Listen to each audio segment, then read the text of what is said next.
Fiction, science fiction, horror, fantasy, crime, LGBT, thriller.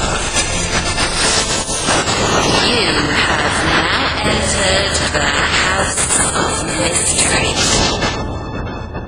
Welcome back into the House of Mystery. I'm Al Warren. Mr. Joe Goldberg is here because we've got a couple of Joes. I have to be careful. Maybe I should call you Goldie. Oh, yeah, that which was my nickname in football. Thank you very much. Yes, a pair of Joes. Pair of Joes. One Joe is a little bit more famous than the other Joe, so you have to decide which one. There'll be a quiz when the show is over. Who's the famous Joe? Who's me? Well, it's got to be Goldie.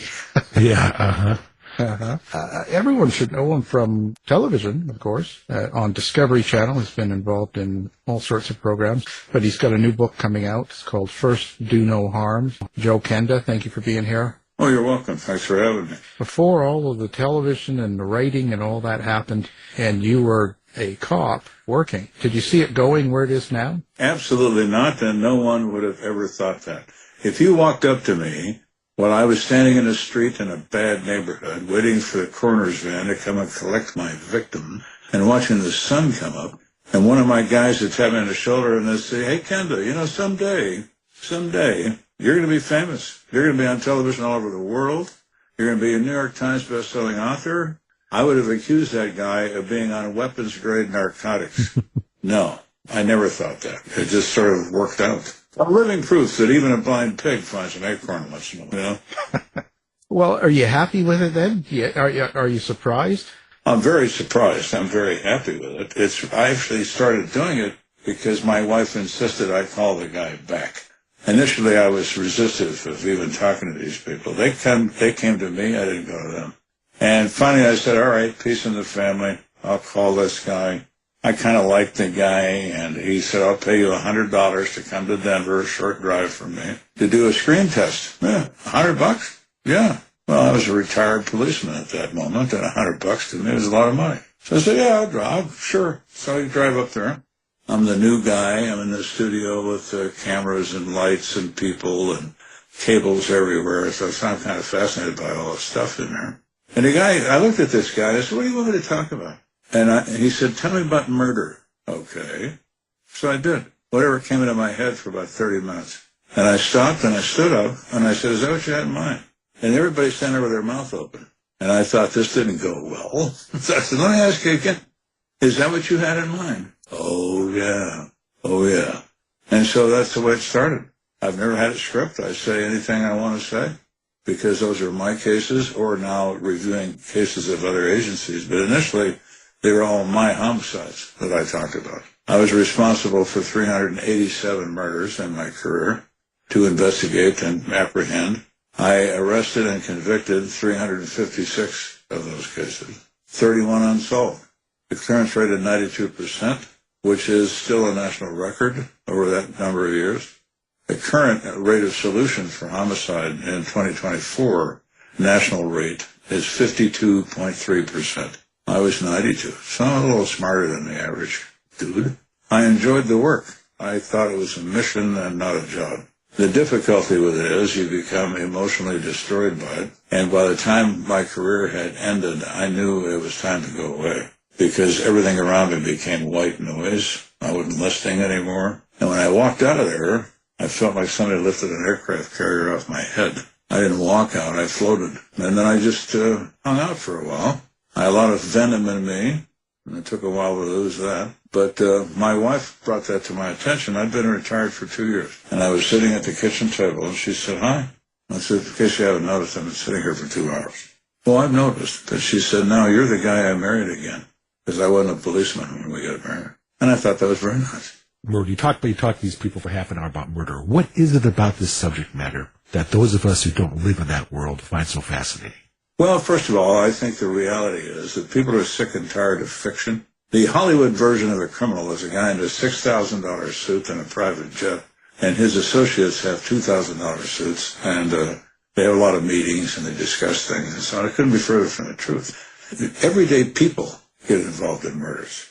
The result is the viewer can identify with that person. They say, "Well, that woman works in a grocery store, so do I. That guy is a delivery driver." "Well, that's what I do." "How the hell did he get involved in this?" And they become fascinated by the fact that this could be instructive to them as to how they could avoid becoming involved in this, or just fascinated by it because it seems so crazy, because it is crazy. But that's my personal opinion. Do I know that for a fact? Of course not. How do you select the crimes that you use in your books? Like what is there a message in the crime or something that you learn from it that you want to tell people about, or is it purely entertainment?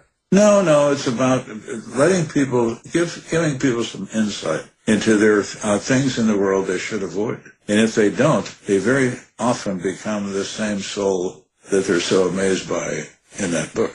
For example, in this book, it's about narcotics. Every single one of us, no matter how well educated we are, no matter how much we think about this, no matter how much we say we'll never get involved, can easily become involved and be destroyed by it. Narcotics are not magic, they're black magic, and they will kill you. And the people who create them for the sake of money don't care about how many they kill. It's about the money.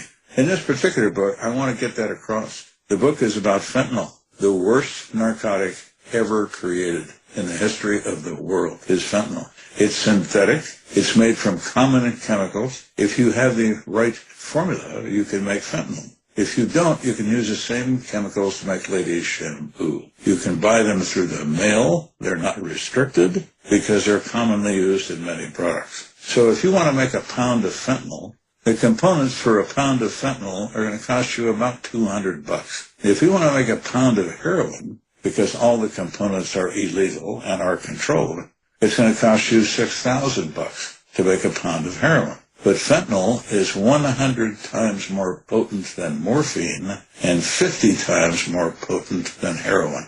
It is incredibly powerful. Because it is so powerful, it requires infinitesimally small measurements of amounts to use to work as it's designed to work. But this isn't being done by a pharmaceutical company. It's being done by a moron in a garage. So they kill 150,000 of our people every year. Every year. 150,000 people between the ages of 12 and 40 for the most part. That's 3 times more than we kill in traffic accidents. And yet nobody seems to be all that concerned. It's been around since the 60s as an IV anesthetic because it has people have better outcomes. They wake up faster. They don't have the problems that morphine sometimes causes people. Used correctly, it's a very appropriate drug by doctors in an operating room, not by some idiot underneath the bleachers at the football game. So those kinds of things are very, very dangerous. And people have to understand that. They don't care if they kill you. We'll get someone else to buy it when you're dead. Police officers never knew what Narcan was. Now they have to carry 4 or 5 of them in their uniform to overcome overdose, maybe.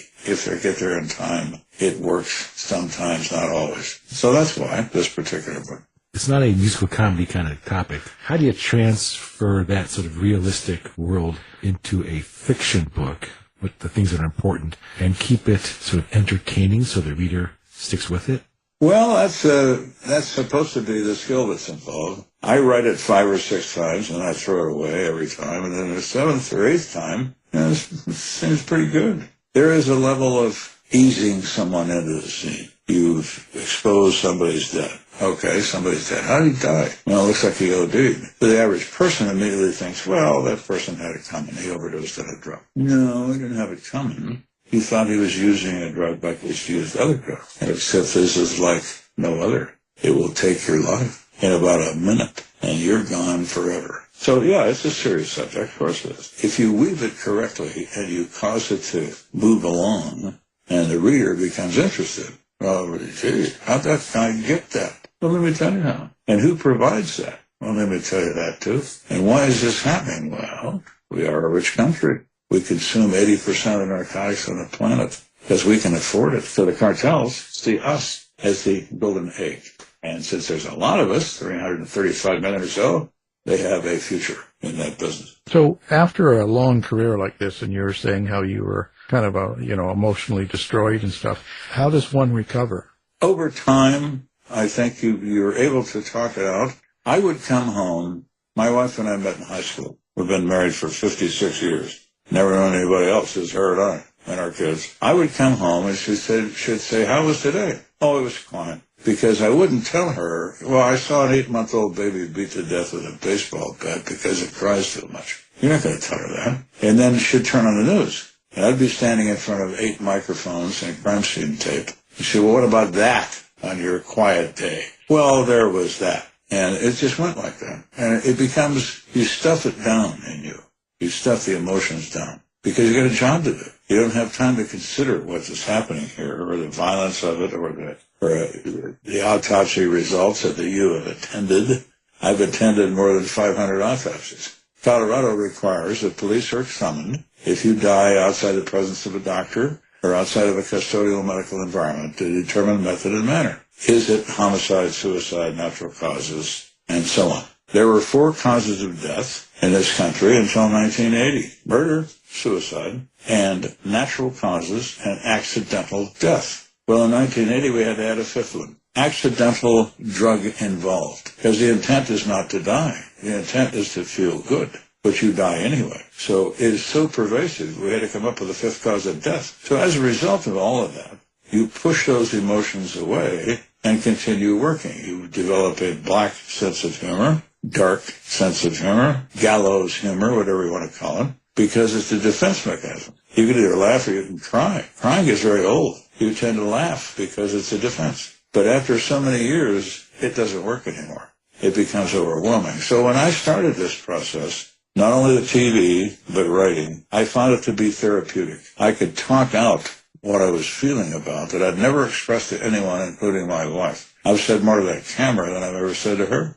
And I felt better. I released some of the demons. Now, some of them never go away, which is your question about PTSD. Do I have PTSD? Yes, I do.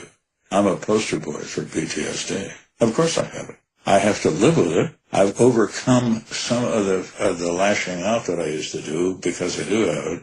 And I've become a little more livable with, my wife reports, because I have adjusted to it better than I ever did before. But it never goes away. You can't unsee what you've seen, no matter how hard you try. It's the way things are. You've been exposed to things you should have never been exposed to. But guess what? It's the price of the work. So I have 5 recurring nightmares. I have them all the time. Because you're talking about having you personal changing over time, how it affected you, how you dealt with it. I want to ask sort of a question that from a writing point of view of, you started a long time ago and your book is set, isn't it like in the 70s? Right. That's a whole different world. I mean, I was in high school. There was no social media, there's no internet, there's none of this stuff. And now in every book, it's you solve it by getting the phone. You solve it by tracing the position of the phone and you geolocate it. Every crime is solved by the phone with a DNA test. How has it changed? How has it changed for you from then to now? And how did you relay that into the book for your characters? I'm assuming you left social media and the internet out of it. Absolutely. Obviously, because it didn't exist. It didn't exist. The law enforcement changes with the science that goes with it. The most dramatic change is DNA. But that's not always the case. It's not always available. Unless it's a sex crime or transfer of fluid, something like that, blood from a suspect found at the scene who gets hurt also. For example, in a multiple stabbing, the perpetrator is almost always severely injured because he's using a knife and he's using great force. And when he produces blood with that knife, it gets all over the knife, including all over his hand. And his hand slides down the knife off the handle, and he has a deep incised wound in his hand because he's sliding down the blade. So you do find blood at a crime scene, not a sex crime. The perpetrator's been hurt. The person he killed defended himself, hit him with something, maybe even shot him, whatever. And so you find things like that. In all of my career, which ended in 1996. I used DNA in 1991. Before that, it was unheard of and unused in American courts. It wasn't used in England until 1988. And the testing results of that program, DNA analysis in 1988, you required a microliter of tissue, fluid, or blood to determine identity. That's a lot. Now, due to advances, because science does, touch your desk, and I'll tell you who you are from the amino acid in your fingerprint. That's how far it's come. As far as the social media and all of that, that's all nonsense anyway, unless you're curious about what a 12-year-old girl thinks about today's headlines. So we never paid any attention to that. But there were people even back then, in the 90s, they would use social media to brag about what they've been doing. There would be often cases where sicarios, who are killers, hitmen for the cartels, would take pictures of their victim if they're standing on their chest, show them to their friends. And that's when you have a guy in interrogation and say, Ernesto, your lawyer's going to hate this photograph. He's really going to hate that. Oh, look, gee, you're holding the murder weapon. Remarkable. Were your friends impressed? We'll see what the jury thinks. So those things do change over time. But you don't solve cases that way. You do some. You solve cases the way you always do. You talk to people, and you look them in the eye and see how they react when you touch a nerve. That's what solves cases. In the cases you write about, how do you decide what you're going to use as fictional and what is going to be true? Like, where do you draw that line? Well, you think about it, and you know how it's going to be in reality, and you know I've had 217 trials for first-degree murder, so I understand the system very well, and what works for a jury and what doesn't. In my fiction writing, I tend to speak to the issues that juries are attentive to, and they're not attentive to expert testimony. Expert testimony puts guys to sleep in a jury box. They don't understand it. They don't know who the guy is. He is speaking through his speak. For example, a doctor. You put a doctor on the stand. Doctor, did you have an occasion to examine the victim in this case? Yes. And where were your findings? He suffered a through and through gunshot wound in the anterior thorax. You mean he got shot in the chest, Doc? Well, yes. And it exited his back? Well, yes. Well, why don't you say that? Well, I can't do that because I'm a doctor. I have to sound smart. The same thing applies to all experts. We had a guy talk about paint once in a murder case. He was a chemist for a paint company. We found paint on the suspect's clothing. It came from a particular can that was owned by the victim. So we wanted to know, is there a chemical match? Is this paint on his clothes from that can? Well, it was. But it took him 3.5 hours to come up with that by describing the chemistry involved in making paint. And we couldn't get him off the stand. He never took a breath. He was in hog heaven telling a jury about this. The juries collapsed in their chairs, and we could all go home that night and make paint in our garage. But the only question we want to know is it out of that can? So I do the same thing when I write. I keep it within reason. What would you find interesting? What would lead a reasonably cautious person to believe a crime has been committed and that a particular person is likely to be the one who committed that crime? And that's where I lead the reader that way, not with all the picayune methods and things to ask and things to say and things to find. And no, let's just talk about this. What do you think? Here's what he says. Here's what the crime scene says. So that's how I do it. Well, let's go with that. You're talking about the people listening to a testimony and how the juries react. How much did you think about your readers and legion of viewers as you're constructing your fiction materials? Were there things that you said, besides gore, that I'm not going to put into this, my readers or viewers may not be as interested in that? Were they looking over your shoulder as you were writing, in some sense? Well, yes, in some sense, I think that's true. I don't think there's any purpose in speaking about the gore in any detail. The mind's eye can easily understand that when someone dies violently, it is ugly. There's not much point in talking about that. And I don't see any point in doing it for the value of upsetting people or having them wonder about this. That's not the point. The point is, somebody killed this person with intent. Why did they do that? And who are they? And how do we go about finding them? That's the real focus, not the details of the gunshot wounds or the blade or whatever else is used. A little of that, but very little. In general, what do you think people get wrong about policing in real life? Well, that depends on your point of view. If you're a member of the media, the only thing you're interested in about the police is failure, because that's the only thing the media is interested in, period. They're also interested in blood.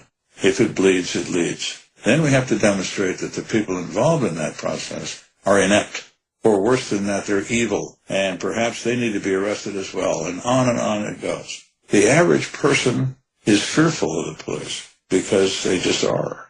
What happens to me if the police come to my house? What happens if they start asking me questions I'm very uncomfortable with? And on and on. So there's a wide range of reaction to the police. There are people who admire the police. There are people who hate the police, and so on and so on.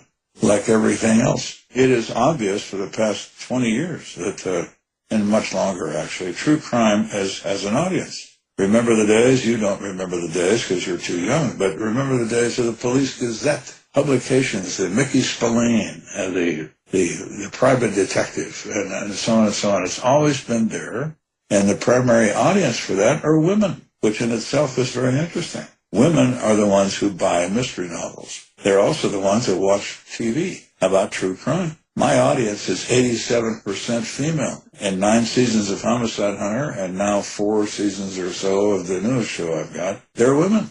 Hundreds of thousands of women who watch it religiously. And everyone I meet on the street, in an airport, in a restaurant, I'm your number one fan. Really? Well, thank you very much. But it's a woman saying that. Very seldom a man, which I always thought was kind of intriguing. And when we talk to fiction writers, one of our questions usually comes around to, what do you think about bad guys? They go, I love to write the bad guys. They're much more interesting than the other people. So you know bad guys. But translating those bad guys into fiction, how is that for you? Well, it's easy because you base it on the facts, but just misidentifying the name. I've met those guys. I've met the people that do the crimes in this book. You don't talk about them in reality because you can't use their name. So you make up a name. But as to what they do, it's realistic, totally realistic. There are those among us who are blessed with a certain moral flexibility. I'll explain it this way. It's the best way to explain it, really, I think. If you put up a sign on your driveway that says, don't park here and block my driveway, please, 98% of the world won't park there because there's a sign that says not to. 2% of the world will park there anyway because they're special and the rules don't apply to them. They do what they want. I spend 100% of my time with the 2%. The people who are blessed with that certain sense of moral flexibility that does anything their instincts tell them. If they're sociopathic, if they're a number of different things who are mentally incapacitated, they will do predictable things. And they won't remember it 5 minutes after they do it because it doesn't mean anything to them. Those are the real bad guys. The bad guys that have absolutely no sense of anything. And that's what the public has difficulty with. You often hear people say, there's good in everyone. No, there isn't. Not everyone. There are no absolutes in human behavior. There are people that it doesn't bother them at all to kill a kid, a woman, anybody. Because at that moment, they're angry and they're going to take it out on somebody. What they do. And if you've never been around it, truly around it, and talking to these people, and wanting to take a shower when you leave the interrogation room, you don't know that. You think you know it, but you really don't, because you've never been exposed to it. And if you are, you won't forget it. I talked to a guy once in an interrogation, talk about bad guys, okay? He rapes, murders, bludgeons, prostitutes. He had a dream and he wanted to make it live, so he went and found a real human to do this with.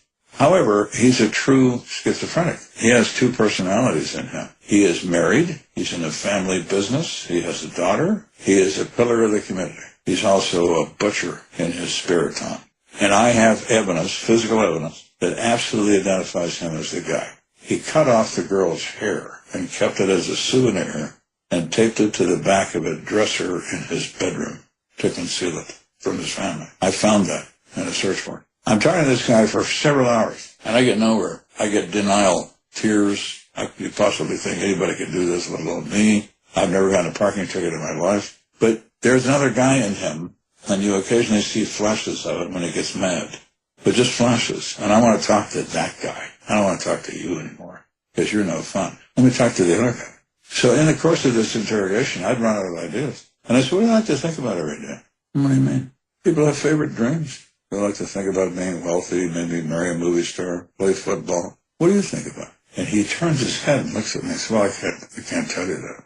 Because you'll get mad at me. Here's our other guy. Well, hello, sir. Let's carry on with this. He started holding hands with me because he was physically excited about telling me what he likes to think about. He says, I like to think about screwing women in their own blood while they're dying. Don't you like to think about that? And that's a critical moment. So I said, well, I have thought about that. Really? Now we're kindred souls. Holy smokes. I'm going to stick a gun in his mouth and pull the trigger. There's a bad guy. What do you do with him? Wrap him in barbed wire and spoon feed him? Because if you ever let him go, he's going to do this again. And he's going to enjoy just as much as he did this time. So you have to be honest enough to show how bad people can be. And nobody really wants to think about that because it's scary, but they are scary. How do you not be jaded with people after so many years of working with the bad 2%? And that's how can you not look at just everyone that way? You know what I'm saying when you go out? I do, but I had a plan. I suspected that was the case when I started the work, that you got to stay away from policemen socially. We never went to the police ball. We never went to parties with policemen. We never associated with anybody in criminal justice. It was always other people. Guys in the military, because Colorado Springs, which is where I worked, is a big military town. I got Fort Carson Air Force Academy, Peterson Air Force Base. Lots of military people, pilots, tank commanders, lots of weapons companies. They have engineers and so on, those people, all kinds of different people. I never associated with cops. So much so, for example, my wife. I'd been on the job for 20 years. No one in the department had ever seen her. I didn't have a picture of her in my office. I didn't have anything. Nobody even knew if I was married. All they knew was I was the boss. So my wife comes into police headquarters, first time in 20 years, gets greeted at the front desk, which is a totally secure facility, of course, by civilians who are not policemen at the desk. They're women, called police service representatives. And she said, I need to speak to Lieutenant Kenda. And the woman said, do you have an appointment? Well, I don't need an appointment. I'm his wife. So it goes through the building like wildfire that not only is Kenda married, but it's in the building. So now we got people looking around corners of doorways like so what do you think? Is it a girl? I mean, what do you think? A human? Yes, And she's backed into the corner by the time I get downstairs. I said, what's the matter? She said, everybody's staring at me. I said, well, they wanted to see if you're a girl. Come on with me. But that's what I did. I avoided that. And it allowed me to understand that 98% of the world is just fine. 2% isn't. You leave the 2% at work and you spend your time with the 98%, then you don't get that reaction. You don't become terrified of humans. I'm not terrified of them. I'm just a little cautious, but I'm not terrified. So, listen, I guess now, this is a silly question, but do you do social media? Do you have a website? Do you have all that thing? Nope. Or do you, no, I was going to say, I didn't think so, but. No, I thought anything. The network was all upset with me. This is funny, okay? They call me, it was one of the presidential elections, I don't remember which one, the recent past. And they said, well, you've got to say something on Twitter, because you have a Twitter. This is before Musk bought it. You're supposed to say something once a month on Twitter. You have a Twitter page because they created it. I didn't. And you never say anything on that. I said, I don't even look at it. In fact, I don't think I know how to, Well, you have to do it. Okay.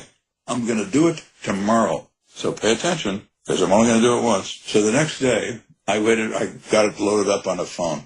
And when this was over, I unloaded it and it disappeared. But anyway, I'm waiting for the perfect question. And someone comes on there and says they're a woman. I mean, who knows who they are, but that's what they say. And they say, would you consider running for president? And I said, the only thing worse than a politician is a child molester.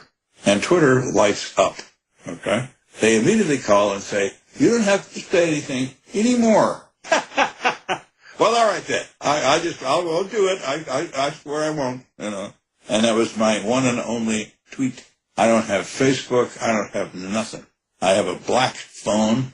If you call me and your number's not on my contact list, the phone doesn't even ring. Nothing happens. That's the way it is. I'll tell you what, we'll have your book and everything up on our website and do it on our social media. There are fan sites that exist on all the social media things, and that's all created by the TV network or by fans. There are two women in Wales in England that have this huge Facebook thing. A couple of 100,000 people on there. And they're sisters, and they created it themselves about the show and so on. Because it plays all over the world. It's in 15 languages. It's everywhere. And so it's really strange. The amount of reaction to that is just remarkable. But I'm not a creator or a purveyor of any of those. Well, I appreciate you being here. The book, First, Do No Harm. Our guest is the author, Joe Kenda. Thank you. Oh, you're welcome. Thanks for having me. This has been a production of the House of Mystery Radio Show. To find out more about our show, guests, or hosts, go to our website at houseofmysteryradio.com.